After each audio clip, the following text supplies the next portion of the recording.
negatif. Ini ada garis-garis yang ada panah ini, garis apa ini kira-kira? Garis apa? Yang panah ini garis medan listrik. Nah, sementara potensial listrik itu yang lingkaran-lingkaran ini, yang lingkaran mengelilingi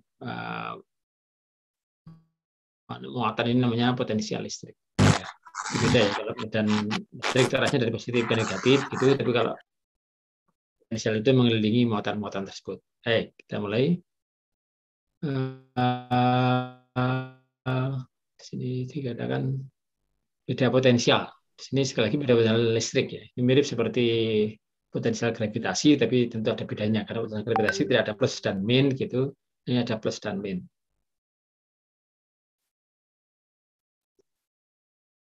Beda potensial antara titik A dan titik B adalah kerja yang dilakukan untuk melawan gaya gravitasi, untuk melawan gaya listrik dalam membawa satu unit positif muatan tes dari A ke B. Kalau ini contohnya kebetulan ini balik ya, contohnya ini mengikuti ya, jadi dia tidak melawan tapi mengikuti gitu. Contohnya kebalik. Jadi maksudnya seperti itu. Jadi ada suatu muatan dalam suatu medan listrik, kemudian ada dipindah muatannya ke satu titik yang lain. Nah itu ada beda potensial antara titik-titik tersebut gitu. Nah, selisih antara A dan B disebut VB min VA atau ya itu saja total potensial terkait dengan muatan statisnya. Satuan dari potensial itu adalah volt. Ya. Satu volt adalah 1 joule per kolom. 1 joule untuk pemilihan setiap satu kolom muatan listrik. Lanjut. Nah, potensial itu sebagaimana usaha dalam mekanika itu adalah skalar. Ya. Sehingga nanti usaha dalamnya adalah skalar, maka potensial juga skalar, kira-kira gitu ya. Like work, potensial difference may be positif atau negatif. Sebagaimana usaha, potensial atau beda potensial bisa positif, bisa negatif. Bedanya dengan usaha pada mekanika, lagi muatannya itu sana selalu ada muatan ya, massa selalu positif, kalau ini muatan bisa positif, bisa negatif. The work W done is W ya bacanya. In transporting charge Q from one point A to a second point B is usaha untuk EB min VA atau VB min VA disebut sebagai V saja gitu ya. Ada potensialnya gitu. Usahanya adalah muatan yang dipindahkan terkait dengan selisih potensial di antara posisi itu. Where the appropriate sign plus or minus must be given to the charge. Jadi nilai muatan itu harus diperhitungkan, ini plus atau min gitu. Jadi untuk nanti melihat usahanya plus atau min. Sementara VBVA itu juga bisa plus bisa min ya, tergantung besar mana gitu. Jika keduanya dalam hal ini adalah selisih VBVA dan Q adalah positif atau kedua-duanya negatif, maka W yaitu Q kali V adalah positif. Kita tahu kalau perkalian itu kalau plus dan plus, min dan min itu dikalikan maka hasilnya selalu positif. If VB min VA and Q have opposite signs, jika dua ini Q dan V itu berbeda tanda, maka usahanya adalah negatif. Saya kira saya kalian itu. Tapi kalau dalam usaha terkait dengan apa namanya pada mekanika itu hanya kaitan dengan jarak ya, karena massa tidak pernah negatif gitu. Tapi kalau dalam potensial listrik ada kemungkinan dia negatif karena potensial itu bisa negatif, motor juga bisa negatif. Oke, lanjut. Absolute potential. The absolute potential at a point is the work done against electric forces and carrying a unit positive test charge from infinity to that point. Jadi seberapa potensial secara mutlak ya itu dari seolah-olah memindah titik dari sangat jauh menuju ke titik yang diminta. Nanti V-nya ya segitu. Absolute potential at point B is the difference in potential from A at infinity to B. Jadi kalau apa namanya absolut itu dari titik 3 sampai ke titik yang dimaksud.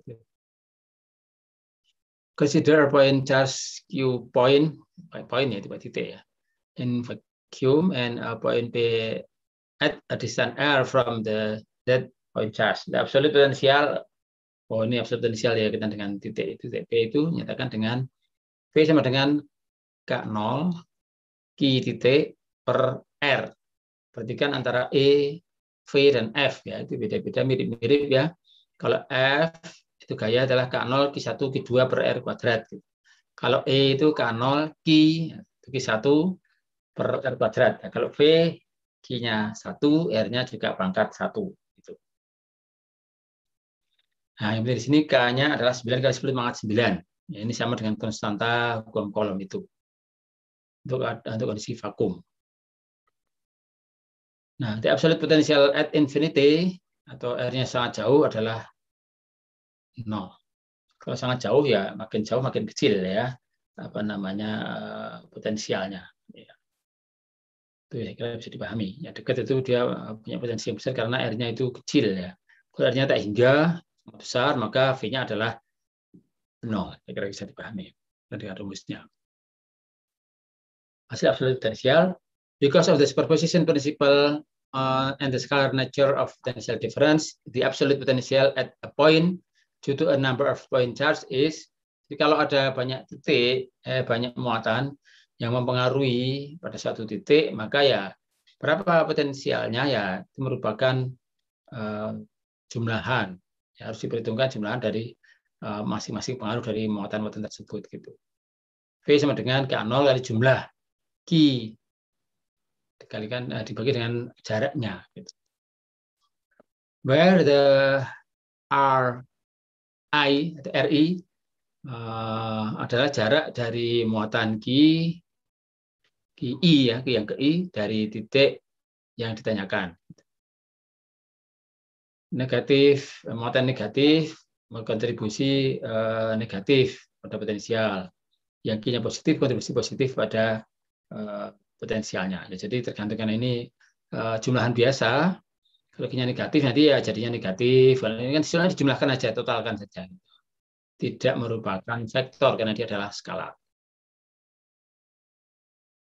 The absolute potential due to a uniformly charged sphere at points outside the sphere or on its surface adalah V K per R.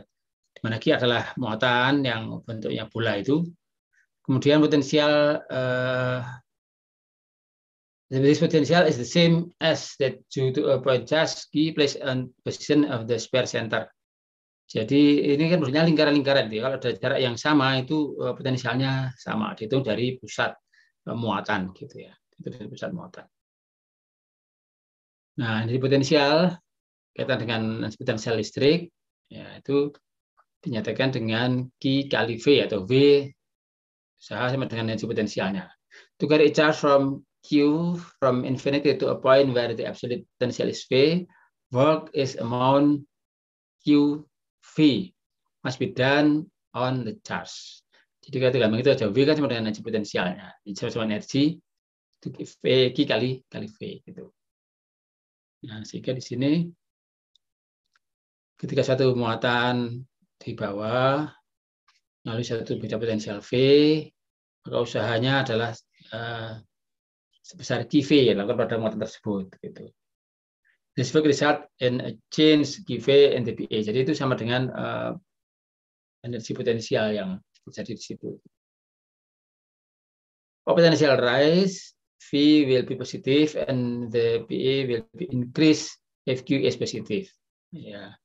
Ketika potensialnya naik, V-nya berarti positif, maka Q-nya juga akan naik jika Q-nya positif. Ya, saya kira itu dalam rumus tadi sama ya.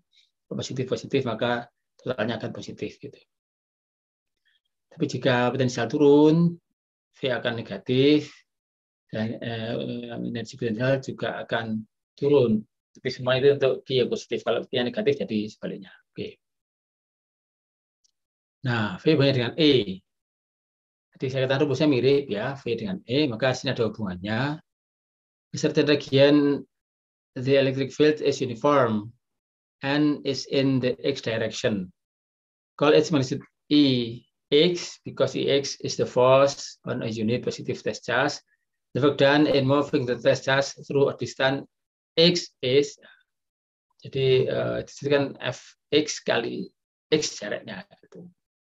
Jadi ada jadi kalau ini namanya QV ya, QV kalau ini bisa ditulis V kali X. Nah, itu bisa dilihat itu rumusnya sama saja gitu. V adalah EX kali ini kan EX kali X gitu.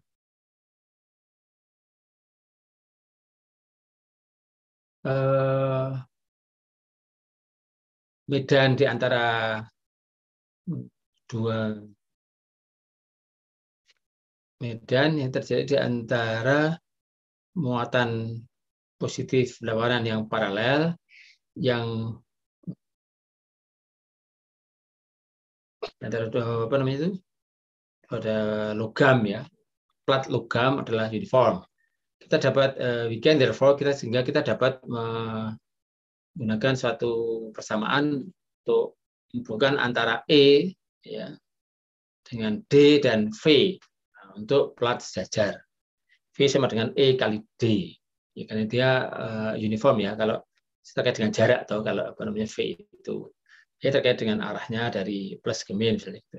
Sehingga D adalah jaraknya. Ingat hubungan rumusnya itu V dengan E itu beda pada R-nya saja gitu ya. Pada kalau yang E itu ada R kuadrat, kalau V itu R-nya tinggal satu saja. Oke, nanti ada satu soal. Berkaitan dengan kasus-kasus di fisika yang itu ada perpindahan elektron, energi pada elektron, percobaan dengan elektron atau proton yang muatannya kecil-kecil itu, maka satuan-satuan untuk usaha, untuk energi itu juga menggunakan kelipatan dari elektron atau muatan elektron atau massa elektron gitu. Sehingga nanti ada istilah usaha atau energi itu menggunakan satuan yang ada hubungannya dengan massa muatan listrik. Nah, sebenarnya ada istilah electron volt energy unit. Satuan energi berupa diberi nama bukan joule tapi electron volt. The work done in carrying a charge plus E dalam kolom through a potential rise of exactly 1 volt is defined to be 1 electron volt. Jadi terkait dengan membawa muatan satu kolom melalui suatu medan potensial listrik yang naik sebesar 1 volt itu berarti adalah disebut usahanya 1 elektron volt. Nah, sehingga di sini 1 elektron volt adalah ya seperti usaha ya, jadi V sama dengan apa tadi? V sama dengan I kali V gitu ya. Nah, tapi karena yang dikerjakan itu adalah untuk muatan-muatan kecil-kecil seperti elektron, maka satuannya adalah satuan elektron volt. Yang kalau dikaitkan dengan joule untuk usaha dan energi, ternyata adalah perbandingannya adalah 1 elektron volt sama dengan 1,6 kali 10 watt min 19 joule. Kecil sekali. Jadi memang cocok untuk eksperimen atau pengukuran terkait dengan elektron atau proton. Jadi work energi elektron volt adalah work and joule dibagi dengan E, itu muatannya. Oke, kira itu. Nah, sekarang contoh kasus. Ada pernah lihat ini gambar apa, teman-teman? Busi, Pak. Busi. Ya. Busi itu bahasa Inggrisnya apa? Yang tahu? Spark plug kalau nggak salah. Spark plug. Oke. Teman yang dari otomotif saya kira paham ya. Spark plug. Nah, ini kan ada plat saja di sini, ada jarak, ada logam, di sini ada logam diberi apa namanya muatan, sehingga ada medan listrik. Nanti bisa ada tadi perpindahan atau pengambil listrik. Itu bisa ditanyakan hitung-hitungannya seperti apa. Seandainya angkanya sebagian diketahui. A spark plug in automotive engine consists of 2 metal conductors that are separated by a distance of 0.5 mm, setengah mili. When an electric spark jump between them, the magnitude of the electric field is magnitude dari medan listriknya adalah 4,8 kali 10⁻⁷ volt per meter. Pertanyaannya, sebenarnya berapa sih beda potensial antara ujung-ujung konduktor pada besi itu? Itu kalau misalnya diketahui kuat medannya segitu, ternyata P sama dengan E kali D. Ini kuat medannya, D adalah jarak di antara dua platnya tadi atau dua konduktor tadi. Masukkan angkanya, E-nya sekian, D-nya sekian, ketemunya V sama dengan 24.000 volt. Ada yang pernah main-main megang besi lalu diinjak starternya gitu? Ada yang pernah? Dulu pernah, Pak. Nah, sakit nggak? Sakit nggak? Enggak sih, Pak, cuma kaget. Ya sakit, Pak. Ya. Hati-hati, itu jangan untuk main-main karena tidak semua orang tahan ya, karena itu terkait dengan potensial sangat tinggi, 24.000 volt. Cuma sesaat gitu. Misalnya itu pas muter terus gitu, Anda pegang, wah gawat itu. Kalau diselah saja kan sekali tok ya. Kalau pas lagi muter terus kan ada potensial terus-menerus ya, itu bahaya. Jangan untuk main-main. Kita yang 220 volt saja, agak lama kan bahaya ya. Apalagi kalau 24.000 volt. Sesaat saja sudah bikin kaget. Kalau orang yang nggak betah bisa bahaya. Bisa sakit jantung misalnya, bisa bahaya. Jadi kita tahu ternyata tegangannya sangat tinggi. Jadi ada vakum, tapi dia bisa loncat listriknya. Berarti itu tegangannya sangat tinggi. Biasanya kan tidak bisa lewat udara itu. Muatan itu pindah seperti itu. Jadi kalau sangat tinggi beda potensialnya, nah baru bisa loncat. Oke, ini sedikit sekedar gambar sehari-hari memang ada kaitan dengan muatan dan beda potensial yang terjadi di sekitar kita dan itu cukup tinggi ternyata. Oke, lanjut. Oh, kita mau ganti ke kapasitor. Sebelum ganti ke kapasitor, kalau ada yang mau ditanyakan dulu atau mau disampaikan dulu, silakan. Kita stop dulu sebentar.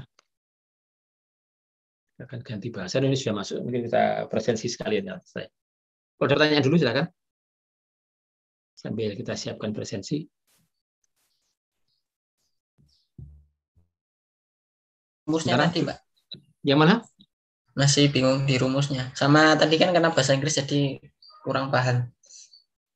Ya, cari versi bahasa Indonesianya enggak apa-apa boleh, enggak masalah. Ini kan pelajaran fisika, cuma memang tadi sengaja, gitu. Tak sengaja, gitu.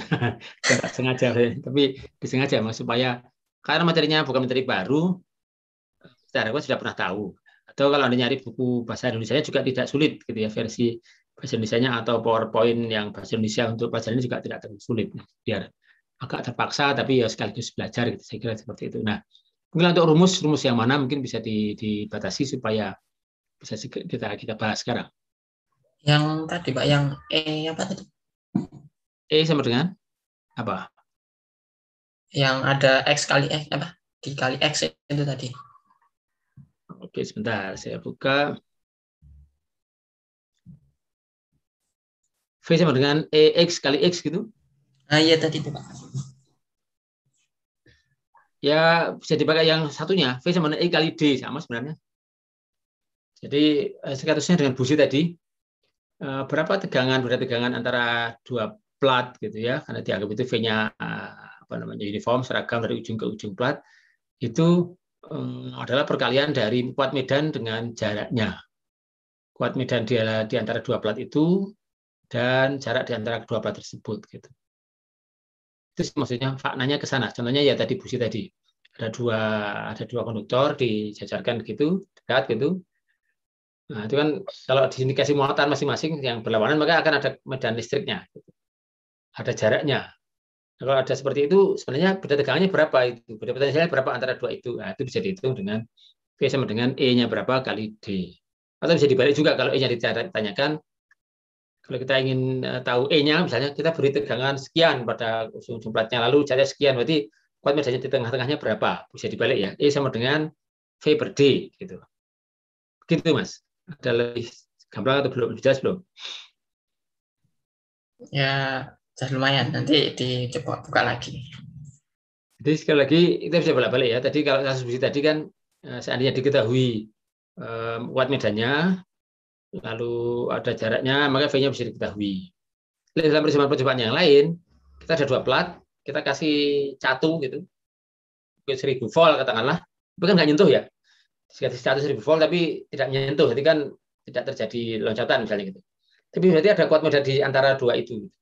Nah, berapa kuat medannya? Misalnya kita ingin butuhkan supaya untuk kemarin kasus yang sebelum ini, bagaimana supaya satu minyak bermuatan bisa ngambang di tengah-tengah plat gitu misalnya. Ada 2 plat sejajar ya, katakanlah tembaga atau apa atau besi gitu, masih dihubungkan dengan satu daya sampai 1000, 2000, 3000 volt gitu. Itu ada kuat medannya kan begitu, kuat medan listriknya. Nah, itu bisa digunakan untuk melakukan percobaan. Nah, kira-kira saya ingin ada massa 1 miligram minyak yang semprot dengan diberi muatan itu supaya bisa ngambang perlu E berapa. Nanti kita atur tegangannya gitu. Jadi bisa dibolak-balik. Itu sementara jawaban saya. Kalau ada yang mau menambahkan untuk memperjelas pertanyaan tadi atau yang tadi belum jelas bisa ditanyakan dari yang lain, boleh, silakan.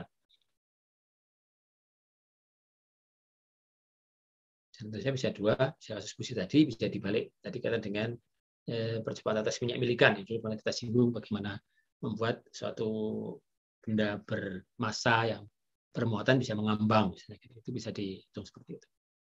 Baik, kalau dianggap cukup kita lanjut ke presensi dulu ya. Udah presensi dulu. Ini sekarang tanggal 27 tentang potensial listrik ya. Potensial listrik dan kapasitas. Oke. Saya panggil ya, tolong yang saya panggil menjawab. Febriani Nur Aziza. Hadir, Pak. Oke. Farel Fahinsa Haria Rahma. Hadir, Pak.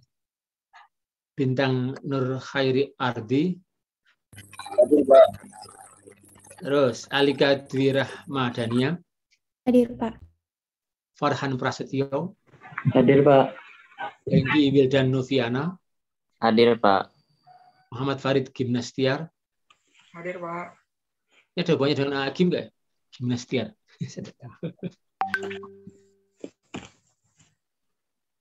Baik, lanjut. Krisna Yuda Maulana.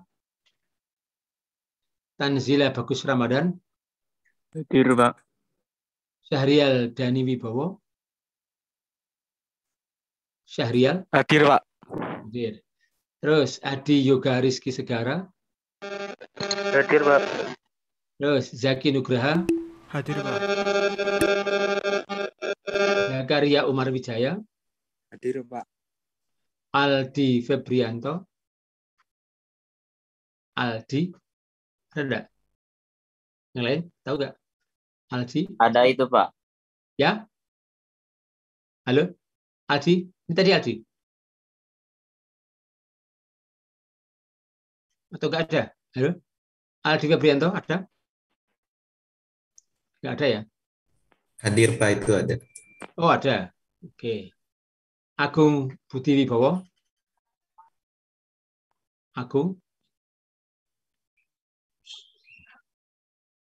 Nggak ada? Agung juga ada, Pak. Oh, ada. Pada kemana? Ari Kurniawan? Hadir, Pak. Oke. Brazen Rendian Saputra. Hadir, Pak. Muhammad Ihsan Dwihanto. Muhammad Ihsan sudah mengundurkan diri itu, Pak. Oh ya, waduh, belum apa juga. Kelas V nomor 18. Muhammad Ihsan. Oke. Juga Pratama Arianto. Hadir, Pak. Oke. Naufal Faras Haryono. Hadir, Pak. Muhammad Fitian Fadlillah. Hadir, Pak. Tauku Arroyan. Hadir, Pak. Oke. Muhammad Hafiz Nur Ramadan. Hadir, Pak. Ya, Aditya Ari Yuda. Hadir, Pak. Yuda Febrian. Hadir, Pak. Victor Fane. Victor Fani juga sudah pindah, Pak. Oke, makasih. Apa-apa juga. Rashid Amari Yahya. Hadir, Pak. Terus Muhammad Ibrah Zaluli. Hadir, Pak. Rizky Ramadan, Hadir, Pak. Arik Rifki Kurniawan, Hadir, Pak. Naufal Indra Ardana, Hadir, Pak. Bagas Suryo Wibowo, Bagas, Hadir, Pak. Elizabeth Juniarti Sirait, Hadir, Pak. lanjut Elsinta Adelia Rizdi, Hadir, Pak. Muhammad Zaki Al-Haidar, Hadir, Pak. Melati Wangi Windari, Hadir, Pak. Abraham Mario Natari, Abraham, juga yang sudah pindah itu, Pak. oh beda juga, 3 ya Iya, benar. Pak. 3. Oke, terima kasih. Baik, saya simpan. Baik, kita akan lanjut ke slide berikutnya. Jadi kalau ada pertanyaan dulu, silakan. Pertanyaan lagi maksudnya. Yang tadi terkait dengan potensial. Jadi bayangkannya potensial listrik itu ya sebenarnya kalau kita lihat di dalam listrik yaitu seperti beda tegangan atau tegangan. Tegangan itu kan biasanya kaitan dengan ketika arusnya mengalir ya. Nanti kalau ini beda potensial ketika tidak mengalir gitu ya. Itu namanya potensial listrik gitu. Jadi hitung-hitungannya sama, satuannya juga sama-sama volt. Gitu. Nah, tadi kalau contohnya ada 2 plat, kita kasih catu, tentu tidak ada yang mengalir toh. Tapi meskipun ujungnya kita hubungkan dengan baterai misalnya, baterai yang tegangannya agak tinggi misalnya gitu ya. Jadi ada potensial di antara plat itu. Tapi tidak ada arus yang mengalir. Tapi sudah ada medannya di situ karena pasti akan mengumpul di salah satu di masing-masing keping dari plat itu akan mengumpul muatan-muatan. Itu karena tidak bisa mengalir ya dia hanya ngumpul di ujung-ujung plat itu.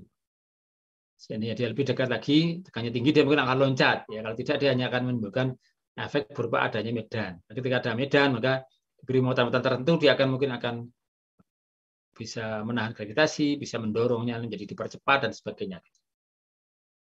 Atau kalau itu ada muatan yang pindahnya melintang gitu dia akan bisa dibelokkan gitu ya. Jadi kadang-kadang kalau ada muatan lewat melintang di dalam ruangan bermedan listrik dia bisa membelok gitu, karena dia punya gaya seperti gaya gravitasi atau bisa melawan gaya gravitasi malah. Oke, itu potensial. Baik, sekarang kita akan masuk ke kapasitor.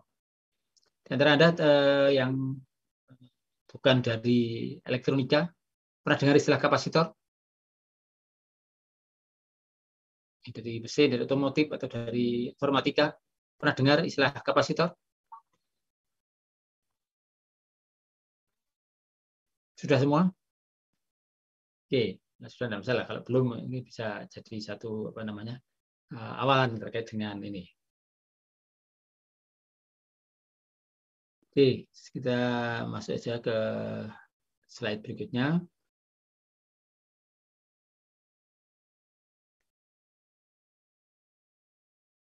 Saya share screen lagi.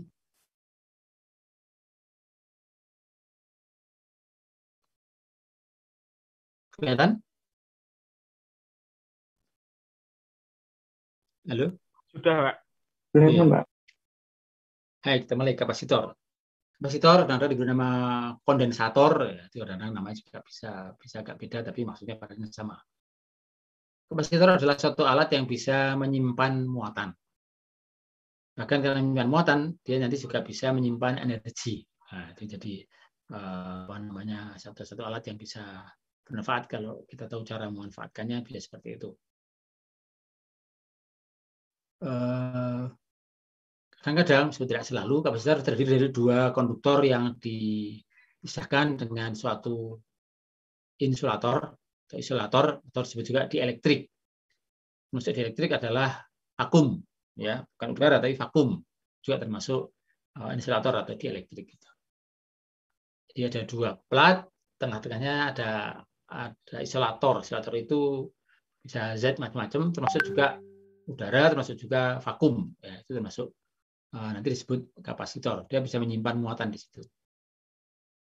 Kapasitansi dinyatakan dengan besarnya muatan yang ada pada masing-masing konduktor dibagi dengan beda potensial di antara kedua konduktor itu, atau bisa ditulis dalam bentuk C sama dengan Q per V, gitu ya.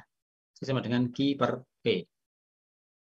I-nya dalam kolom, V-nya dalam volt, nah C-nya adalah dalam satuan farad untuk menghormati Michael Faraday. Kalau volt itu Alessandro Volta, gitu ya. Kolom itu ada juga pakarnya siapa namanya? Saya lupa nama lengkapnya, kolom. Gitu ya. Tapi dalam hitungan sehari-hari, farad itu satu ukuran yang sangat besar. Dalam kehidupan yang lebih nyata, kita sering menggunakan yang pakai pengali-pengalinya, jadi mikrofarad, nanofarad, pikofarad gitu ya. Milifarad sebenarnya bisa, tapi jarang disebut. Karena nyebutnya mungkin 1000 mikro, bukan 1 mili. Harusnya sama ya secara ilmiah, tapi dalam sehari-hari tidak umum. Kita membeli kapasitor 1 milifarad, gitu orang bingung. 1000 mikrofarad paham, dan seharusnya sama. Oke. Nah, sebelum lebih jauh, kira-kira kapasitor itu bisa menyimpan muatan. Kira-kira apa ya yang membuat dia bisa menyimpan muatan? Saya stop dulu. Ini untuk diskusi ringan saja. Apa yang menyebabkan kapasitor bisa menyimpan muatan? Dia diberi catu gitu. Jadi kan karena dia tidak bisa mengalirkan, karena dia ada isolatornya di antara dua konduktor itu, maka dia tidak bisa mengalir. Tapi ketika dilepas dari catu itu, dia menyimpan gitu. Masih ada yang tersimpan dalam kapasitor, tidak lalu netral kembali gitu, enggak. Ada saat dia akan menyimpan sampai batas tertentu atau waktu tertentu. Dia bisa menyimpan muatan listrik. Kira-kira ada yang tahu apa yang menahan muatan itu tidak lalu keluar lagi atau ternetralisir dari luar gitu. Kira-kira apa penyebabnya? Ada yang bisa menjawab? Silakan. Ayo. Ini pengetahuan umum saja. Apa yang menyebabkan muatan di dalam kapasitor itu setelah diisi dengan atau dipasang di satu daya tertentu, muatannya itu masuk ke dalam kapasitor, tapi ketika dilepas satu dayanya, muatannya tidak langsung ikut keluar, dia tetap di dalam kapasitor atau bertahan, sehingga dia kapasitor bisa menyimpan muatan. Pertanyaannya, apa yang menyebabkan muatan itu tertahan di dalam kapasitor? Ayo, silakan, dia mau jawab.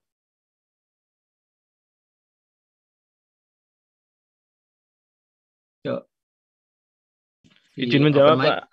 Ya, Noval, silakan.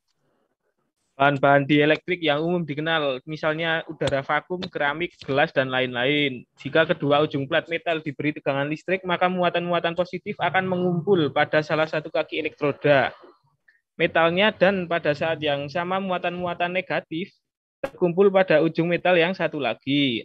Muatan elektrik ini tersimpan selama tidak ada konduksi pada ujung-ujung kakinya. Di alam bebas, fenomena kapasitor ini terjadi pada saat terkumpulnya muatan-muatan positif dan negatif di awan. Itu saja, Pak, yang mungkin dapat saya sampaikan. Ya, itu pengertian kapasitor dan prosesnya. Tapi pertanyaannya kan, kenapa kok bertahan di situ, nggak keluar saja gitu muatannya? Kenapa? Udah dilepas lagi dari baterainya, dari catunya gitu.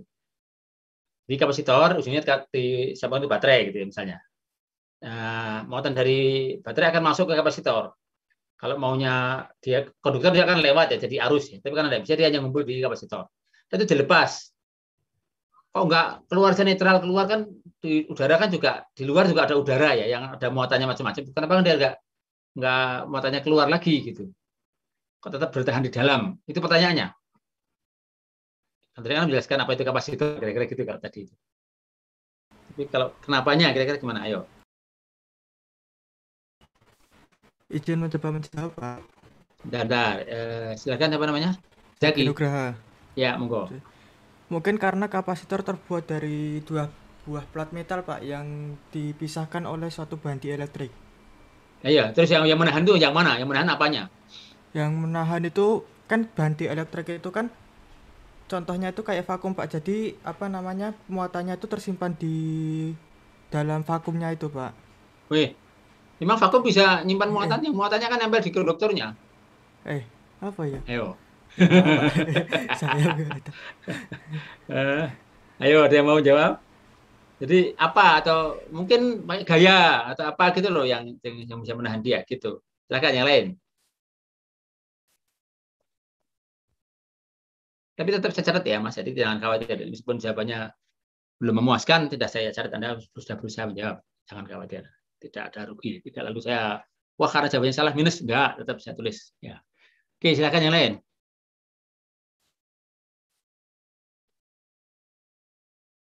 Kita perlu ditunjuk? Ini tidak usah, harusnya ini kan pengetahuan umum, bebas. Terkait dengan materi sebelumnya, ini ada hubungannya? Saya Pak izin menjawab. Ya, Bagas. Panggilnya Bagas ya. Silakan. Iya. 2 buah plat itu yang dibatasi diisolasi. Jadi di aliran listrik membentuk kondensator, Pak. Jadi listriknya nggak bisa keluar dari metalnya itu. Iya, kenapa? Begitu kurang. Kan motornya kan bebas, bisa keluar juga kan, pasang, dilepas lagi. Kenapa nggak keluar jadi udara kan juga bisa geser-geser tuh muatannya. Kenapa kok nggak mau keluar gitu? Siapa yang nyuruh dia ditahan di situ? Karena diberi nama kapasitor terus jadi nggak mau keluar gitu, karena diberi nama kapasitor apa begitu? Kan nggak begitu kan? Itu ada 2 alasan platnya fisikanya. Pak yang mempengaruhi listriknya. Iya, 2 platnya ngapain? Muatan-muatannya nggak bisa keluar. Itu muatannya atau platnya yang berpengaruh? Platnya Pak yang berpengaruh pada muatannya. Loh, platnya bisa ngapain sama muatannya? Bisa megangin gitu, awas kamu keluar. Bukan ya. Yang ada adalah muatan itu. Karena muatan itu kan, kalau perhatikan, muatannya kan satu positif, satu negatif. Jaraknya cukup dekat. Nah, itu kan ada gaya kolom. Gitu loh kira-kira. Kalau jauh ya nggak ada, itu ya lepas lagi gitu. Anda nyaruh seperti kapasitor tapi jaraknya jauh gitu. Platnya itu nggak dekat tapi jauh gitu ya. Semacam kapasitor juga tapi jauh gitu. Ya lepas lagi, cepat sekali hilang gitu. Cepat sekali hilang. Tapi kalau cukup dekat, kalau hukum kolom kan, kalau R-nya kecil kan, F-nya gede ya. F hukum kolom kan, K, Q1, Q2 per R kuadrat. Nah, R-nya kecil kan dia kuat. Maka kalau nggak ada yang lebih kuat, narik yang di luar berupa konduktor yang ada di luar, jadi akan bertahan. Saling tarik-menarik kan, positif dan negatif itu. Jadi akan bertahan. Jadi bukan apa namanya isolatornya, bukan konduktornya, tapi muatan itu berinteraksi dengan muatan yang berlawanan, yang itu tarik menarik sehingga dia bertahan di dalam itu. Dan jarak yang cukup dekat itulah yang membuat dia gayanya cukup kuat gitu. Kalau membuat kapasitor tapi jaraknya jauh gitu ya lemah sekali. Meskipun diisi pakai tegangan besar itu dilepas ya langsung hilang lagi. Karena gayanya lemah ya. Gayanya itu jadi cukup kuat untuk menahan. Kan saling menahan itu. Yang positif ditahan negatif, negatif ditahan positif, jadi kan saling terkait gitu. Kayak apa ya, kalau orang barangkali orangnya kangen, rindu itu nggak bisa ketemu, cuma bisa lihat gitu. Mau ditinggal senang bisa lihat gitu kan, karena mau yang orang disenangi itu ada di situ, kelihatan di situ, tapi mau deket nggak bisa gitu kan. Jadinya mau ditinggal kok ya mana-mana gitu. Mungkin begitu ya gambarnya, sehingga dia cukup dekat tapi tidak bisa kalau langsung tersambung ya habis langsung gitu, netral gitu. Maka ketika ada saluran di luar itu digabungkan dengan suatu konduktor atau di ban yang sifatnya konduktor seperti lampu misalkan, itu bisa keluar muatannya mengalir ke lampu sehingga jadi lampunya jadi menyala gitu. Jadi kita isi kapasitor dengan baterai tertentu yang sesuai dengan tegangannya. Kita lepas baterainya lalu kita ganti baterainya tadi dengan lampu kecil gitu, lampunya akan menyala gitu. Ini pula yang dipakai juga untuk kasus lampu blitz, lampu kilat pada kamera model dulu. Anda yang masih punya kamera, sekarang juga masih ada ya. Lampu blitz, lampu kilat itu, di dalamnya apa sih? Itu intinya kapasitor semuanya. Tapi kalau lampu kilat itu tegangannya cukup tinggi dan nyala sesaat ya, itu cukup terang kan, itu perlu tegangan tinggi. Jadi dari baterai mungkin berapa volt gitu, 6 volt atau berapa, 9 volt, dinaikkan dulu, lalu disimpan di kapasitor. Nah itu siap untuk dinyalakan, disambungkan ke lampu blitznya itu sehingga nyala sangat terang gitu. Tapi sesaat gitu. Nah, ketika buka lampu blitz seperti itu yang sudah sempat terisi itu hati-hati. Ini saya pengalaman dulu, ayah saya juga seorang guru yang suka, mungkin kalau sekarang mungkin penasaran ya, kepo gitu ya, buka gitu. Ya kesetrum juga itu. Dan cukup lumayan ya, cukup menyakitkan karena itu tegangannya cukup tinggi gitu. Tegangannya ya sekitar 200 volt atau 300 volt gitu. Jadi makanya tidak bisa langsung nyala terus kan, lampu blitz itu nyala sesaat kan, nyala. Dia yang perlu untuk ngisi lagi, nyala lagi sesaat. Waktu untuk ngisi lagi gitu. Karena itu ngisi kapasitor. Bukan lampu yang nyala terus menerus terang, bukan. Nyala sesaat karena diperlukan untuk mengambil gambar pada kamera juga cuma sesaat saja, dibuka sedikit saja atau sesaat saja di depan lensanya itu supaya cahaya dari depan kamera itu masuk terekam di dalam apa namanya memori atau terdalam sensor yang peka cahaya di dalam kamera tersebut. Baik, kira itu ya pertanyaan kecil terkait dengan kapasitor. Kita lanjut ke kapasitornya lagi.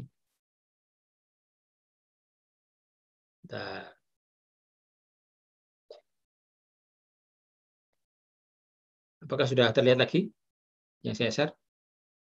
Sudah, Pak. Oke. Tadi kita sudah sampai ini. Lanjut ke slide berikutnya. Paralel plate kapasitor. Kapasitor sebenarnya tidak selalu mesti paralel plate ya, bisa macam-macam. Bentuknya ada yang lingkaran, ada yang macam-macam gitu ya. Untuk bola pun juga bisa saja gitu. Untuk suatu kapasitor yang berupa paralel plate atau plat sejajar, maka nilai kapasitansinya itu tergantung dari luas platnya dan juga jarak di antara dua plat tersebut. Sehingga rumusnya adalah C sama dengan K epsilon 0 A per D. Di mana K adalah suatu konstanta dielektrik ya, dari suatu material non-konduktor plat itu, dan E0 epsilon 0 adalah 9 kali 10 pangkat min 12. Ini bukan konstanta Bohm kolom ya, bukan. 10 pangkat 10 pangkat min 12 kolom kuadrat per Newton meter kuadrat.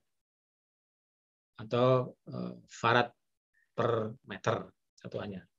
K-nya sendiri tidak berdimensi. Ya kalau vakum itu 1, kalau yang zat yang lain biasanya lebih dari 1.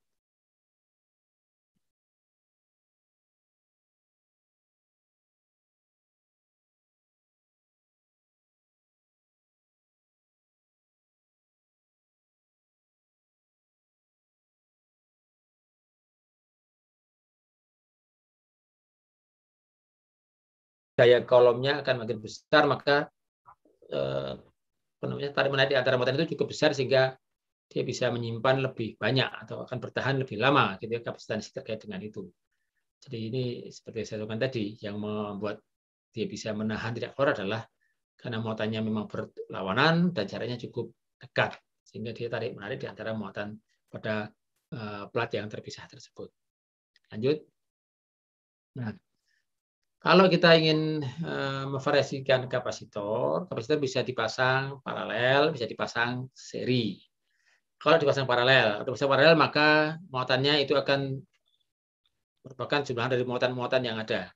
Muatan pertama tersimpan di C1, muatan kedua tersimpan katakanlah begitu ya, muatan ketiga di makin banyak maka akan semakin banyak muatan yang tersimpan. Maka Q total adalah Q1 plus Q2 plus Q3 dan seterusnya. Nah, untuk tegangan di antara kapasitor, karena ini paralel, maka tegangan di antara C1 di antara C2 dan C3 itu tegangannya sama. V total adalah 9V1, V2, V3 itu sama persis angkanya. Nah, karena tadi C sama dengan Q per V, maka C ekivalen atau C totalnya kalau C paralel adalah dengan jumlahan dari kapasitor-kapasitor yang ada di situ, kapasitansinya berapa dijumlahkan. Jadi kalau menambah besar nilai kapasitor, ya, daripada kita harus beli yang baru, bisa juga kita memparalel dua atau lebih kapasitor. Paralel itu akan menambah kapasitas dari kapasitor tersebut. Nah, kalau dipasang seri, perhatikan yang dipasang seri, karena muatan di sini itu diberikan di sini ujung sini, di sini diberi ujung sini, maka yang lainnya akan mengikuti saja. Sini katakanlah ujung sini diberi plus dan min, maka yang min akan mendekat ke sini, plusnya akan ngumpul di sini, seterusnya dia akan kebalikan terus sehingga tidak ada penambahan kapasitansi, muatannya ya tetap segitu aja gitu. Totalnya ya tetap Q1, Q2, Q3 tidak tambah muatan yang bisa disimpan. Tapi V-nya bisa lebih tinggi. Karena sini ada beta potensial sehingga bisa dijumlahkan. Tuh. Nah, sehingga kalau dicari kapasitansinya, ya jumlahnya adalah 1/C total, jadi ekivalen sama dengan 1/C1 plus 1/C2 plus 1/C3 dan seterusnya. Yang kata lain, kalau di seri tentu kapasitasnya akan lebih kecil, tapi dia akan lebih kuat untuk tegangan yang lebih tinggi. Itu kapasitor untuk pasangan seri dan paralel. Oke, yang perlu diingat dalam kapasitor itu ada yang polar, ada yang non polar. Kalau non polar itu berarti tidak bolak-balik tidak masalah, tapi kalau polar itu kata dengan jenis bahannya, maka tidak bisa dibolak-balik. Kalau dibalik akan rusak. Nah, termasuk tegangan yang ada dalam kapasitor itu ditulis dalam dalam bagian luarnya itu harus ditaati, jangan dilampaui. Karena dilampaui tegangannya akan merusak dielektriknya, sehingga bisa menjadi sebelum rusak ya akan jadi panas dan bisa meledak bisa betul-betul meledak dalam arti yang sesungguhnya, bukan hanya hangus terbakar tapi meledak gitu, karena dia cairan misalnya gitu.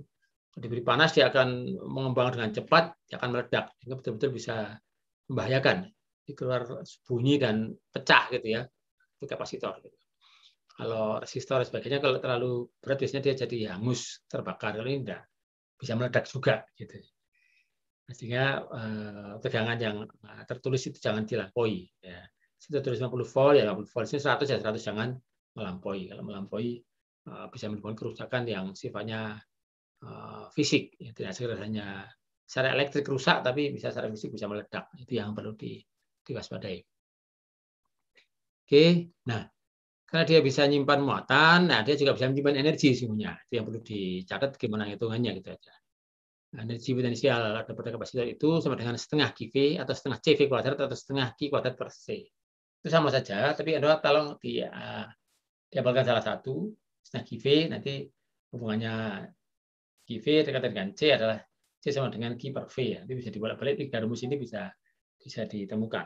Tapi jangan kalau diabalkan semua ada kesulitan, salah satu saja diabalkan cukup jauh. Baik, kita masuk ke latihan-latihan. Sebelum kita masuk latihan, kita stop dulu. Silakan ada pertanyaan ya, dengan kapasitor tadi. Cukup jelas?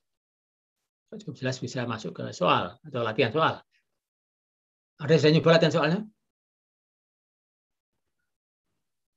Bisa dipahami nggak soalnya? Itu karena bahasa Inggris tidak bisa. Agak sulit dipahami, Pak. Karena bahasa Inggrisnya gitu ya? Iya, Pak, muter-muter bahasanya Pak, saya yang translate. Oke. Ya, tidak harus diterjemahkan semua. Jadi kalau terjemahan itu di kalimat ini mana subjek, mana predikatnya, itu aja. Rincian tambahnya ya nanti sambil jalan. Karena kalau kita tidak bisa tahu mana predikatnya, jangan-jangan nggak ada, itu berarti ada yang salah pada soalnya. Mungkin Tapi salah. kalau tidak salah jawabannya ada di buku itu ya, Pak? Iya, itu sudah ada di sana. Jadi salah satu, bukan salah satu ya, ada banyak tadi ya. Ini saya ambilkan contoh-contoh yang ada penyelesaiannya, ada di buku. Nah, kan lu enak tuh, sehingga rumah-rumah sudah ini karena wah jadi ini tuh jebule kan gitu. Harusnya gitu sehingga nggak terlalu nol besar atau ini pengetahuan baru bahasa Inggris. Padahal yang tantangan kita ke depan adalah memang itu ilmunya ilmu baru, bahasanya bahasa Inggris atau bahasa asing. Itu ke depan nanti real begitu.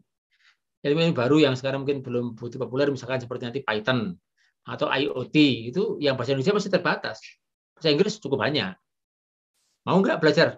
Wow, nggak bisa Pak. Ya ketinggalan gitu aja, ya nggak dimarahi. Tapi kita ketinggalan. Karena itu mohon dipancing ini, dimanfaatkan, dicobalah, dipaksa gitu supaya kosakatanya bertambah, termasuk ketajaman kita dalam menerjemahkan, yaitu tadi subjek, predikat dan sebagainya bisa lebih peka gitu. Karena memang kalau tidak dipaksa itu tidak bisa. Jadi dua sisi. Ada masalah vocabulary, kata-kata baru yang sesuai dengan bidangnya. Dan yang kedua adalah tata bahasanya, bagaimana membaca dengan benar. Mana subjek, mana predikat, ini maksudnya apa, dan sebagainya. Ini keterangan saja, nggak tahu nggak apa-apa lah gitu. Yang penting pokoknya tahu gitu. Tidak semua harus diterjemahin langsung semua per kata, tidak. Berapa bisa dikira-kira, itu kadang-kadang tidak terlalu beda jauh. Ini kaitan dengan trik-trik penerjemahan, tidak semuanya selalu bisa. Tapi kalau tidak pernah dicoba, ya tidak bisa. Masuk kalah sama anak kecil, Pak. Loh, anak kecil mana Pak? Anak kecil di Inggris itu bahasa Inggris. Emangnya mereka sudah sekolah? Belum. Gitu. Ya kenapa? Karena mereka selalu dengar orang tuanya, gitu kan. Contohnya ngomong pakai bahasa Inggris. Ya dia tidak mikir harus sekolahnya gimana, kuliahnya apa, enggak, langsung niroke baik gitu. Ya cepat bisa lah. Kalau kita tidak mau begitu, tidak mau dibiasakan, ya tambah lama gitu, tambah susah gitu. Ya, makanya awalnya terpaksa, nanti kalau kira-kira ada manfaatnya lama-lama akan suka gitu ya, karena nggak terlalu sulit-sulit amat. Nah, nanti mudah-mudahan ada beberapa dosen yang seperti itu juga, nggak cuma saya, nanti bisa akan tambah cepat gitu. Tentu agak dipaksa dulu pertama ya, wajar gitu, karena kalau nggak dipaksa tuh ngapain sih repot-repot, kita sering senang di zona nyaman gitu ya. Ini sengkepena ini ngomong golek kok, golek susah. Tapi ini bukan nyari susah dalam artian ini, tapi ini untuk peningkatan kita emang harus belajar sesuatu yang baru atau sesuatu yang mungkin penting ke depan. Tapi nggak dipaksa itu kadang-kadang sadarnya susah lama gitu. Sadarnya nanti setelah mau lulus gitu. Ya sudah suasananya untuk belajar sendiri sudah berat. Nah, kalau ini masih suaranya belajar, masih awal, ya ayo meskipun sulit ya ke kancane kok, banyak temennya. Itu bisa diskusi dengan teman itu apa-apa dan sebagainya, gimana energi mainnya, gimana gitu. Tidak apa-apa. Jadi kalau ini dimanfaatkan, meskipun ya tentu sulit, tidak masalah. Semua ngalami ya. Dulu pertama kali jalan apa langsung bisa lancar jalan gitu. Naik sepeda juga langsung bisa gitu. Ya jatuh-jatuh juga gitu kan. Tapi setelah bisa manfaatnya, wah lumayan. Kalau tidak bisa naik sepeda, bagaimana naik motor gitu. Ya, jadi kan ya kesulitan itu bukan untuk sekedar apa namanya, kalau kayak di ospek itu hanya untuk diketawain oleh yang sudah bisa, kan tidak begitu ya. Kalau ospek kadang-kadang kan hanya tugasnya yang mengada-ada untuk jadi lucu-lucuan gitu kan. Yang lihat lucu, yang diketawain tersinggung kan repot gitu. Tapi ini kan enggak. Ini untuk Anda, untuk kita sama-sama dipaksa belajar. Oke. Jadi kalau ada yang sudah punya bukunya, itu sudah saya share itu bukunya, silakan dibuka. Di situ ada penyelesaiannya. Nah, harapan saya nanti Anda mau latihan yang belum ada penyelesaiannya, cuma ada kuncinya. Bisa saya ambil yang seperti itu, yang ada kuncinya. Itu ada. Saya ambil, saya modifikasi, saya ganti angkanya sebagainya untuk jadi soal ujian gitu. Bisa bela-belaan ya ini. Kira-kira ujiannya sebagian besar dari buku-buku itu gitu. Nah, tapi kalau tidak pernah dibuka, tidak pernah dicoba soalnya tentu ya susah. Meskipun mungkin akhirnya ketemu, mungkin waktunya habis gitu ya. Tapi kalau Anda latihan sambil jalan pelan-pelan kan tidak terlalu sulit. Baik gitu ya. Kita coba. Ada pertanyaan dulu, silakan tentang kapasitor.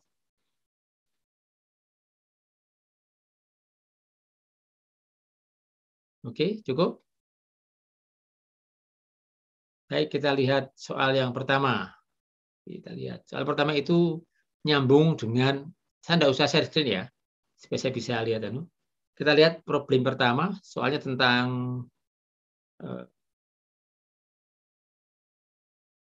itu tentang kapasitor, semacam kapasitor ya.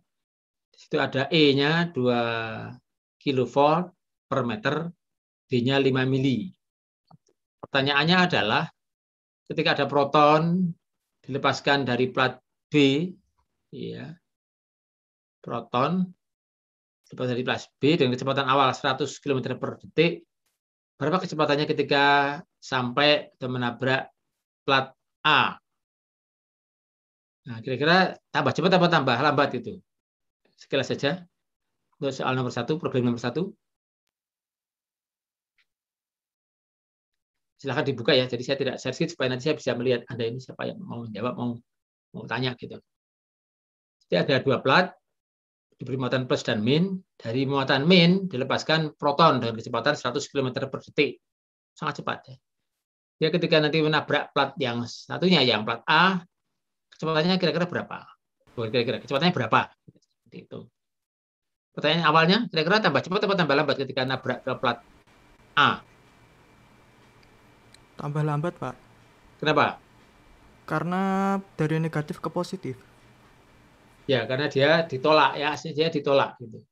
Kalau dia punya kecepatan lebih tinggi ya dia tetap nabrak juga gitu. Tapi karena ditolak, ada gaya yang menolak, maka dia seperti ditahan gitu. Seperti direm. Seandainya dia ditarik, cukup dilepas saja, tidak usah dengan kecepatan awal, dia akan tambah cepat sendiri.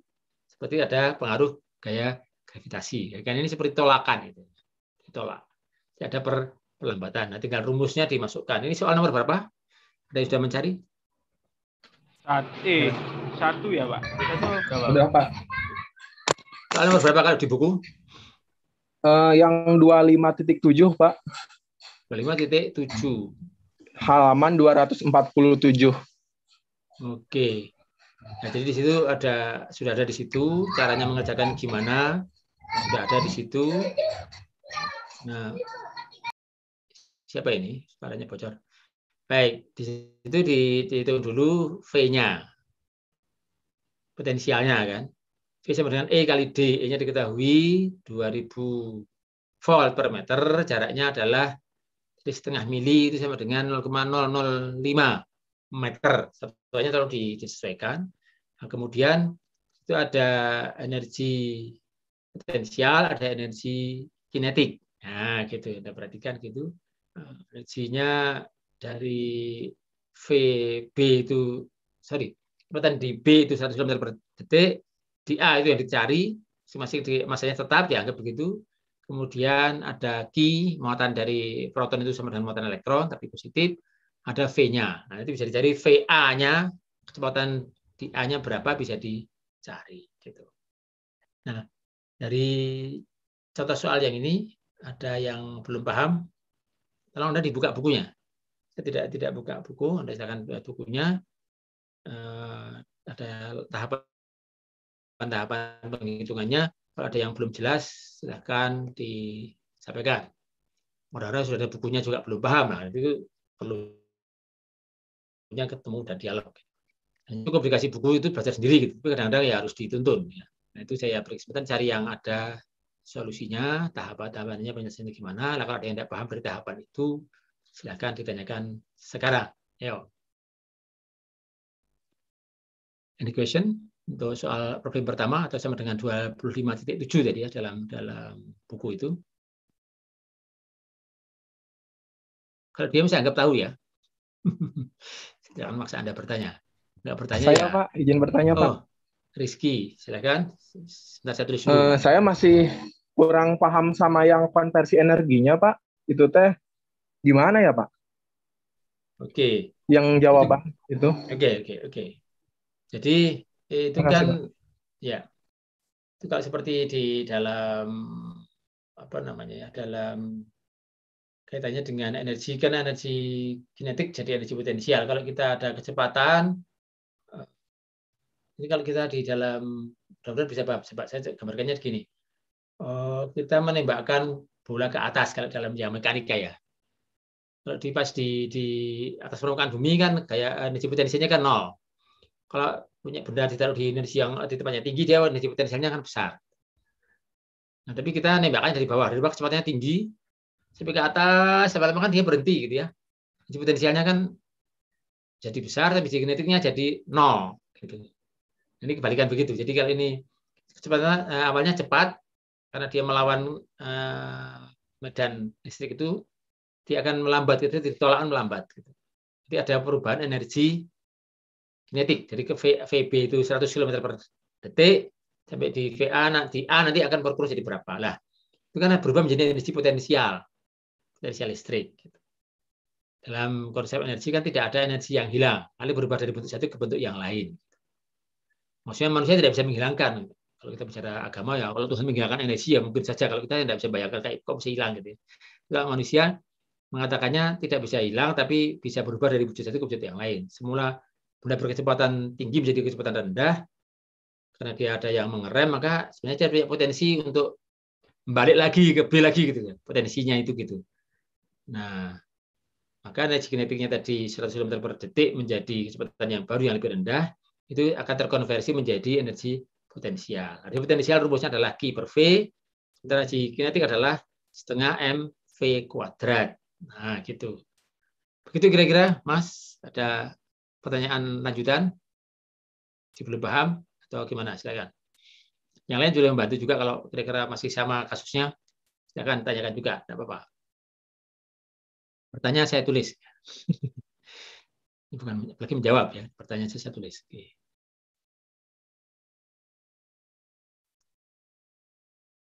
Cukup jelas? Atau masih bingung? Izin bertanya, Pak. Siapa? Noval. Noval Indra Ardana. Ya, silakan. Nah, itu kan tadi yang gaya magnet itu kan saat tarik menarik itu diperlambat. Kan itu muatannya positif sama negatif, bukannya harusnya tarik menarik, Pak, itu, Pak. Tadi katanya jika mau sudah bertabrakan itu diperlambat karena ada gaya tolak, tapi kan itu beda muatan. Oke, sebentar kita cek ya, kita lihat apakah ada yang keliru. Karena kalau dia tarik menarik tambah cepat harusnya gitu. Iya, Pak. Nah, kalau di B itu B-nya plat B itu muatannya apa plat B? Mas. Plat B-nya muatannya apa? Sebentar. Ya, silakan dibuka lagi.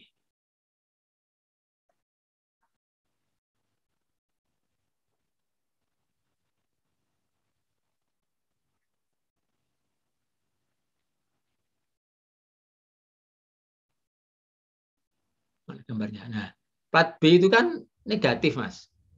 Jadi Iya, Pak. berangkatnya dari B. Kan harusnya dia melekat di B gitu. Tapi karena dia didorong mungkin dengan apa ya, semacam energi lain dengan ditembakkan dari semacam senjata elektron gun gitu, proton gun gitu, ditembakkan dia ada energi lain, bukan dari listrik, katakanlah didorong oleh energi apa, dia akan terlempar dari B. Seharusnya dia nempel di B terus itu, karena dia proton kan.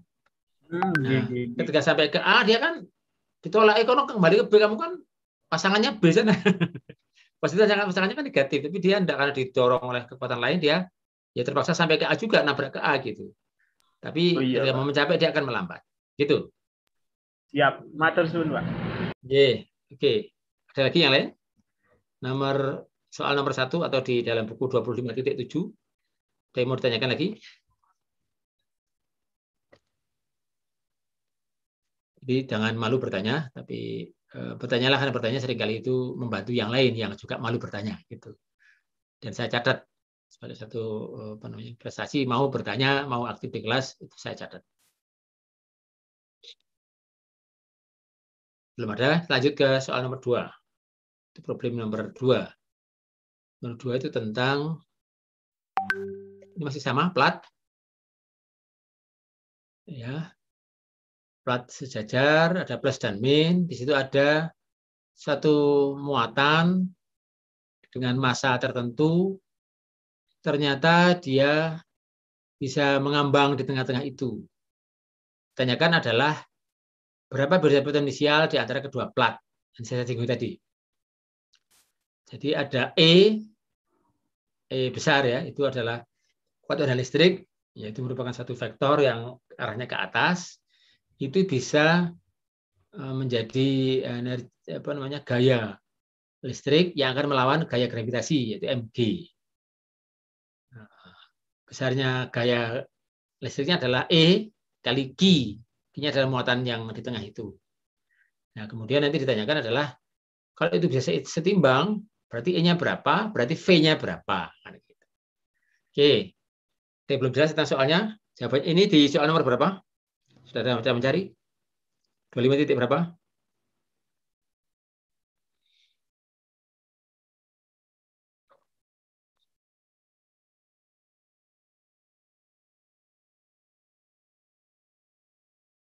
Halo, suara saya masih tidak didengar?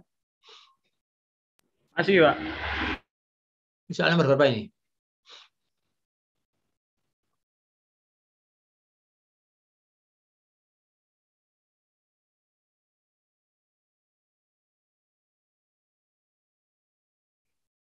Sepertinya ada, tapi di mana ya? Saya lupa ini. Nomor berapa ya?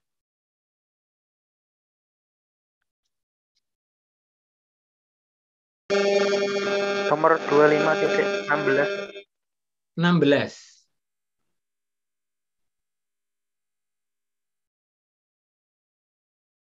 Oke. Ya. Oke, dari sisi itu silahkan kalau ada pertanyaan, sudah ada jawabannya. Mg sama dengan Q kali E. E-nya dicari.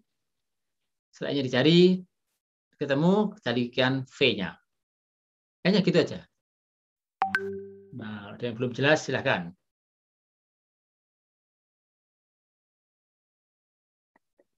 Karena gaya ke atas, gaya ke bawah sama, maka gaya ke bawah namanya Mg, gaya ke atas namanya Q kali E. Sama, maka E-nya bisa dipindahkan ke ruas kiri, hitung M-nya berapa, Q-nya berapa, Q-nya berapa, ketemu 1,63 kali 10 pangkat 6 volt per meter. Kemudian dicari V-nya, V adalah E kali D. Ini adalah jarak di antara dua plat itu. Ketemu 33.000 volt. Wow, besar sekali. untuk massa sebesar berapa itu? Massanya sangat kecil, 4 kali 10 pangkat min 13 kilogram. Q-nya 2,4 kali 10 pangkat min 18 ini juga gede juga massanya. Apa? Muatannya. Jadi ternyata untuk bisa mengambangkan partikel sebesar 4 kali 10 pangkat min 13 kilogram itu perlu tegangan 33.000 volt. Besar sekali, besar sekali. Maka percobaan untuk seperti ini ternyata membutuhkan energi yang luar biasa. Jadi istilahnya apa? Mahal gitu percobaannya, gitu ya. Mahal. Ya, 2 cm kan juga jaraknya kecil sekali ya, kecil sekali. Untuk bisa membuat materi itu mengambang ternyata butuh tegangan 33.000. Wah, ini perlu berapa apa namanya? Kalau kita di rumah hanya 220 itu kali berapa itu? Besar sekali. Baik.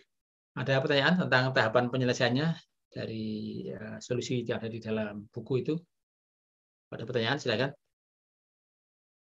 Apakah ada yang bingung cara menjawabnya? Mungkin saya izin bertanya, Pak. Ya, silakan, Mas Rizky lagi. Oh. Yang itu, Pak, yang hasil akhirnya yang kan PED sama dengan 1,63 kali 10 pangkat 6 kali 0,020. Kalau nggak salah hasilnya itu kan, Pak, 32,6 ya? Nggak sih? 32,6 kilovolt. Ya, nggak apa-apa, dibulatkan juga nggak apa-apa. Oh, nggak apa-apa, Pak, itu. Oh. 0,6 kan? Pak. Ya, 32,6. Ya, nggak apa-apa. Jadi seperti kita dalam gravitasi juga sering kita bulatkan ya, 10 meter per detik kuadrat gitu. Jadi ya 9,78 kali gitu. Meskipun tidak sama juga tiap daerah, tapi dalam kaitan dengan pembulatan masih ditolerir. Jadi kalaupun saya nanti melihat Anda dalam pengerjaan ujian itu ada yang angkanya tidak persis dengan yang kunci saya gitu misalkan, tidak apa-apa, asal caranya betul. Nah, dibanding kalau caranya salah hasilnya betul lah tentu malah mencurigakan gitu kan. Tapi kalau caranya betul angkanya kurang-kurang dikit tentu mungkin 90%, 90% tentu akan tetap diakui. Nah, kalau ini betul-betul sudah masuk ya 32,9, 3,27 gitu dengan 33, oh samalah. Gitu, Mas. Oke, yang lain? Ada soal yang sama? Ada pertanyaan tentang cara menyelesaikannya? Masih ragu-ragu? Silakan.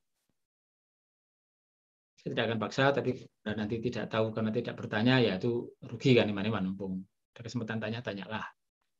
Ya berusaha untuk membantu bahasa Inggrisnya maupun kita dengan mengesak soalnya, gitu ya. Oke, ada lanjut. Berikutnya tentang ini, kombinasi seri atau rangkaian kapasitor seri. Saya kira ini tinggal masukkan rumus saja kalau ini ya. Tidak terlalu sulit seharusnya gitu. Ini soal nomor berapa ya? Untuk problem nomor 3 ini di dalam buku nomor berapa?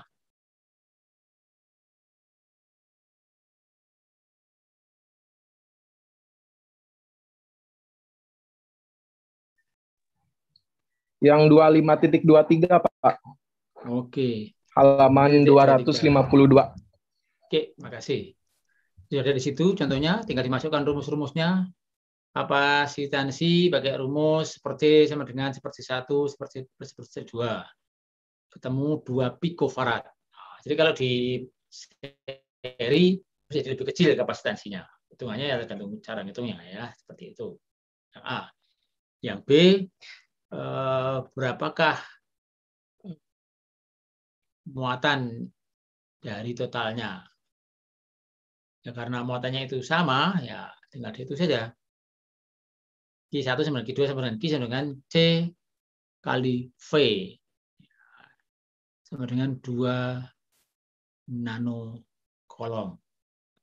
Gampang ya. Nah, kemudian kalau yang C, apa tadi C-nya? Beda potensial di antara kapasitor. Potensial di antara kapasitor dihitung dengan rumusnya. Rumusnya sudah ada, V sama dengan Q per C. Dimasukkan Q-nya, Q1 berapa, C-nya berapa, nanti ketemu V-nya. Oke. Kemudian untuk yang D, energinya ya dimasukkan dalam rumusnya saja. Karena yang diketahui itu yang dimasukkan sehingga kemungkinan salahnya lebih kecil. kira sangat simpel, tinggal masukkan rumus, tidak ada perlu dipikirkan lebih jauh, tinggal dimasukkan angkanya ke dalam rumus. Oke, problem nomor 3, ada masalah?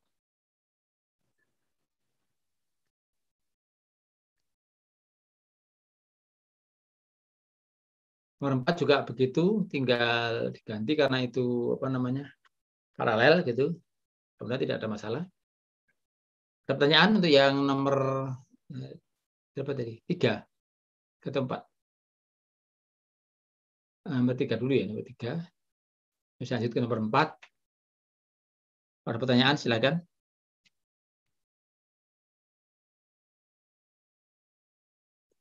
Ada di buku, tapi kalau ada yang tidak paham, jangan malu bertanya, karena di buku belum tentu juga sudah dibaca. Dibaca belum tentu kalau paham. Nah, biasanya teman-teman kalau saya lihat itu kalau dikasih buku, dikasih apa mungkin kopi, fotokopinya atau apa itu ya cuma jadi penenang saja. Oh, udah punya bahannya, tenang. Tapi belum tentu dibaca, apalagi dipahami. Kalau soal belum tentu dikerjakan. Gitu. Ini sudah punya, gitu. Sudah punya bukunya, punya PowerPoint-nya, gitu terus tenang. Tapi tidak selalu proaktif untuk mencoba mengerjakan dan sebagainya, memahami. Lalu ketika ketemu dosennya lalu bertanya, belum tentu. Gitu. Karena itu saya carikan yang memang sudah pasti saya tetap tidak bisa juga. Ya, saya tahu apakah memang saya yang keterlaluan atau ada yang keterlaluan. Karena sudah ada sudah bukunya, kita coba bantu jelaskan. Kalau tidak paham, apakah karena belum baca, malu bertanya, tidak mau nyoba mengerjakan, atau yang lain, saya tidak tahu. Baik, cukup. Nomor yang paling juga sama, tidak usah dibahas. Kita akan lanjut aja ke yang nomor apa tadi? Nomor 5.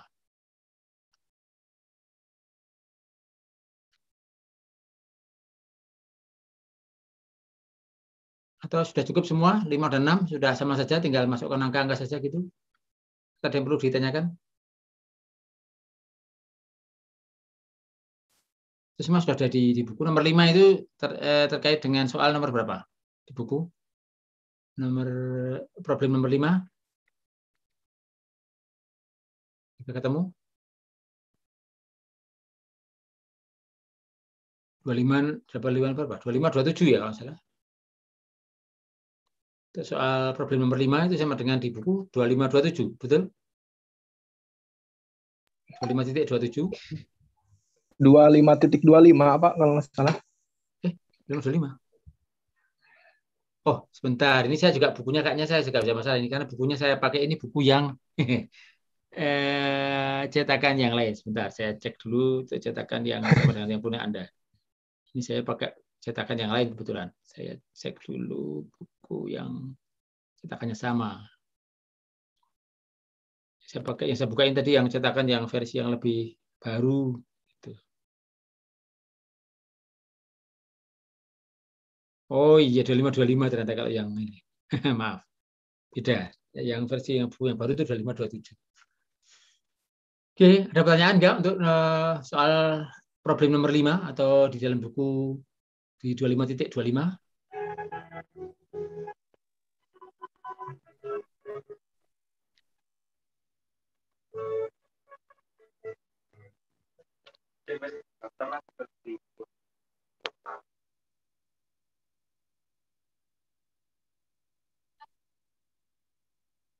Kalau tidak ada ya berarti sudah cukup jelas. Kita akhiri. Kita siapkan untuk kuliah berikutnya. Kita bagi apa namanya PowerPoint lagi untuk kuliah berikutnya. Lo. Karena aku nggak dong, Pak. Ya wis lah. Apa ini, Mas Rosid? Halo, suaranya bocor tadi. Ya, Pak. Ini bukan, Pak. Tadi sama guru saya. Lah iya, suaranya bocor ke sini. Pak. Oke, ada pertanyaan untuk problem nomor 5? Tentang rumus-rumus yang dipakai di situ dan seterusnya. Ada pertanyaan kah? Mudah-mudahan Anda membuka juga bukunya, jadi bisa kita diskusikan. Saya tidak share screen supaya saya bisa melihat Anda apakah mau bertanya apa tidak gitu.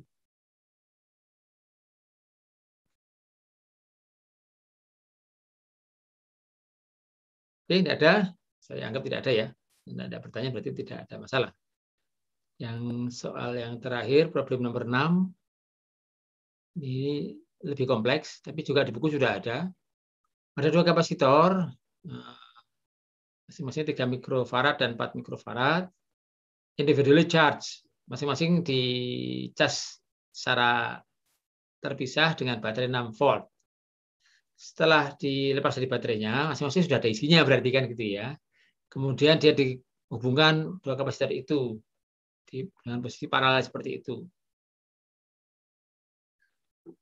What is the final charge of on each kapasitor? Nah, ini menarik. Ini agak aneh-aneh ya. Kita di dasar terpisah, di sisi terpisah, kemudian disambungkan jadi satu. Gimana cara menjawabnya? Ini di soal nomor berapa di buku Anda? 25.26, Pak. 5.26. Oh iya. Betul. Memang ternyata beda ya dengan buku yang saya pakai yang terbaru, beda. Oke. Jadi masing-masing diisi dulu yang awal sebelum dihubungkan 2 kapasitor itu. Q3 ketemu C kali V berapa ya, C-nya masing-masing. C3 berapa, C4 berapa gitu ya. Ini 18 mikrokolom dan 24 mikrokolom. This charge partly cancel when the capacitor are connected together. Nah, setelah nanti disambungkan, nah apa yang terjadi? Itu menjadi ada perubahan pada muatan itu, gitu. Itu yang mungkin agak rumit di sini, agak membingungkan di sini, gitu. Jadi masing-masing diketahui nilainya, tapi ketika disambungkan, apa yang terjadi, apa yang sama, gitu. Paralel berarti yang sama adalah tegangannya ya, tegangannya akan sama, tapi muatannya akan seperti itu, 25.26 ya, 24 banter sekali, jauh sekali.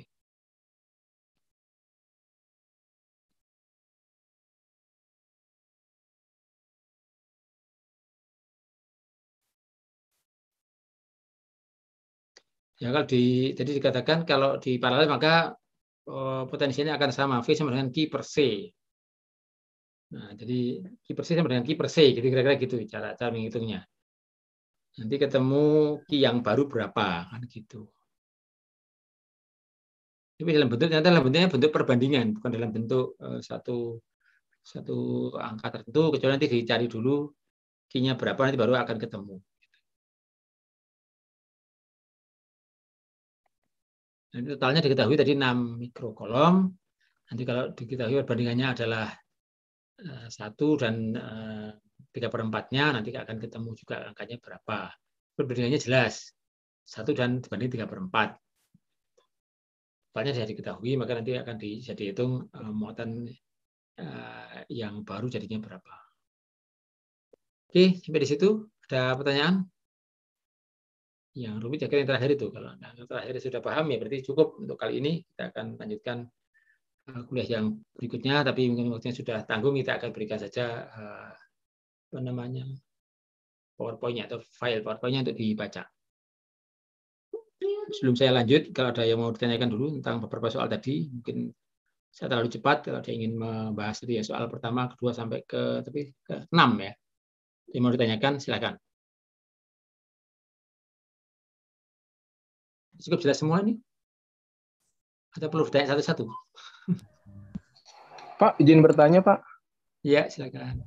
Saya masih kurang ngerti yang nomor 6 yang akhirnya, Pak. Oke. Yang potensial yang mulai mana yang belum paham? Yang pertama untuk mencari menghitung secara terpisah bisa ya? Udah tahu. Yang pertama kan kita diberi cas secara terpisah, jadi tinggal dimasukkan itu dalam rumus. Mana tadi? Q3 berapa, Q4 berapa gitu kan, ketemu gitu. Ini namanya kok Q3 Q4 ya? Emang enggak satu Q2-nya mana? Oke, apa ya? Namanya begitu. Oke, ketemu. Nah, kemudian dia disambungkan secara bersama gitu. Nah, kalau disambungkan itu apa itu yang terjadi? Itu kan apa istilahnya? positif, positif, negatif, negatif gitu kan, disambungkan begitu. Di situ dikatakan sebagian akan hilang gitu. Paham kenapa kok hilang kira-kira? Paham enggak? Kok nggak nambah gitu? Ada yang punya pahaman nggak? Ini kok jadinya malah berkurang, kok nggak nambah gitu, gimana? Kan ada satunya terisi dengan 18 mikrokolom, satunya 24 mikrokolom. Ketika disambungkan secara paralel tinggal 6 mikrokolom, kok tidak dijumlahkan gitu. Ada yang punya jawaban? Ini mungkin yang membongkar barangkali pembongkaran pertama ini dulu. Kenapa kok kemudian jadi selisihnya gitu? Ada yang tahu? Bisa bantu? Kenapa kok jadinya min gitu? Q4 min Q3. Halo? Ada yang tahu? Belum, Mbak. Oke, yang lain silakan. Yang mungkin mau menjawab. Kok enggak apa namanya? Kok enggak dijumlahkan tapi kok diselisihkan gitu. Ini problem pertamanya di sini. Kalau kita punya muatan lalu berbeda, ini positif positif, negatif negatif, maka dia akan mencari apa ya? Kesetimbangan yang baru kan di situ positif ditemukan begitu. Ada apa ya? Seperti ternetralisir atau gimana jadinya. Jadi dia tidak lalu bertambah besar. Tapi kalau dia sebelumnya disambung, sebelum diisi itu di paralel dulu, dia akan bisa nampung lebih banyak gitu. Jadi kalau sudah diisi begini, dia akan mengurangi karena nanti kata dengan apa namanya, kan terjadi aliran sebenarnya begitu ya. Kalau ada beda muatan nanti akan terjadi ada beda potensial gitu sebenarnya ya di masing-masing itu nanti bukan potensial ada beda muatan nanti akan menetralisir antara yang lain sehingga akan terjadi berpindah gitu ya ke yang lain sehingga dia akan dikurangi gitu dulu. Tapi kalau seandainya dia sebelum diisi di paralel dulu baru diisi, itu dia akan bisa menerima lebih banyak. Mungkin itu sementara gitu ya penjelasannya. Kemudian yang penting ini, kemudian Q setelah digabung tinggal 6 mikrokolom. Ini kunci. Nah, kemudian di situ ditanyakan berapakah muatan masing-masing jadi berapa gitu. Nah, karena di paralel, kalau di paralel itu tegangannya sama di dua kapasitor itu. V sama dengan Q per C. Nah, masing-masing Q per C. Jadi Q per C pada Q3 dan Q per C pada Q4 gitu, atau pada C4 sorry. Itu masing-masing ditaruh di sebelah kanan dan karena itu sama tegangannya maka tinggal dimasukkan dalam sama itu Q3 per 3 kali 10⁻⁻6 farad sama dengan Q4 aksen per 4 kali 10⁻⁻6 farad. Nah, nanti ketemu bandingannya Q3 adalah 0,75 dari Q4. Karena totalnya diketahui 6 mikro, maka bisa dicari juga nanti berapa masing-masingnya. Jadi perbandingannya adalah 1 dibanding 3/4. Itu yang bingung mulai di mana, Mas? Apakah di selisihnya tadi atau yang mana? Mungkin bisa diperjelas. Mulai bingungnya di mana? Iya Pak, yang bagian akhirnya itu Pak, yang akhirnya sama dengan iya. Bagian akhir. Bagian akhir tadi saya katakan sebelum yang paling akhir ya. Itu yang di paralel maka V-nya sama. V pada